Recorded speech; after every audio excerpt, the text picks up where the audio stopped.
Hey everyone. I just wanted to do a quick overview, I suppose, of one of my favorite manufacturers' figures. Minifigs are us. And I guess the most distinctive part of him is he probably has the most detailed World War II designs on the market, and he uses digital printing.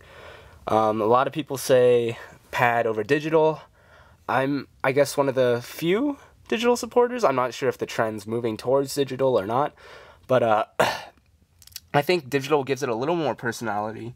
The detail is always good, and I like I just like it. It has that character. When I first got a hold of one of his minifigures, I believe it was in a trade with him, or I did pay him, I believe, $40 for some other commodities, and he threw in a torso, and I remember that torso being the favorite, my favorite World War II torso I'd ever had, and really he sort of threw it in as an afterthought, but it ended up being, I guess, the best part of the trade for me, because I realized how much I enjoyed looking at just the 3D, just the sort of 3D effect of the printing. And this is one of his newer figures. This isn't the figure I first got from him. And he's come a long way. The printing's gotten more flat, but I think it still has that same character. It has that same charm. This German, you see here, holds a painted Car 98. This he probably does not sell. And same for the netted helmet. But he does sell... well, for a brief while, he did sell this torso. I'm not sure if it's still available. He does change his designs a lot, but they progressively get better, and I'm sure his next design is going to be excellent as well. So I would pick one up while you can.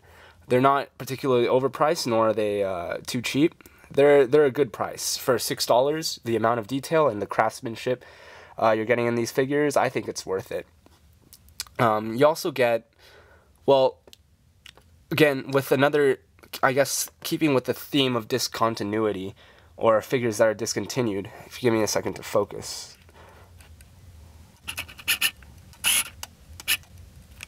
Okay, this figure is probably one of his oldest, and this is the one that sort of introduced me to Minifigs R Us, and really made me like the idea of digital printing.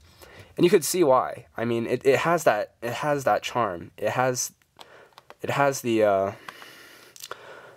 I guess it just has that X factor that makes you want to keep looking at it. It makes you want to bring it everywhere with you.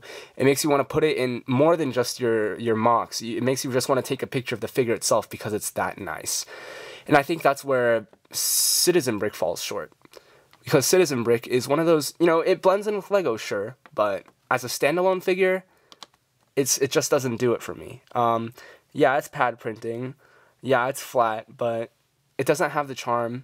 It does have, it does have that, it does have the nice, it does have nice design, and it does have, well, it does have some charm to it, but it's in a different manner. It doesn't have the sort of detailed look that I, as a brick affliction collector, aim for. It all comes down to personal preference. This figure you see here is an old gray as well. If I could focus that. It's just a standard Citizen Brick print. I'm sure many of you have seen it already. But that's sort of, I guess, a comparison between them. They're all astounding looking figures. Of course, like I said, it comes down to personal preference as to which you go for, but if you're not army building, I would not go for Citizen Brick. I'd actually probably go for decals, but if you were army building, but Minifigs R Us just has that quality that you can actually make combos with. You can add a lot of third-party products to make the figure just look nice, and just take a picture of it by itself and post it. Say, for example, this helmet. It probably wouldn't match as well with the flat, sort of stoic design of Citizen Brick. So yeah, that's just been my review of Minifigs R Us, and also a quick comparison. I'll try to do an in-depth comparison later as to exactly why some people may prefer pad, besides the fact that it's technically a more expensive process. But in terms of this review, that's all there is. So thanks for watching. Bye.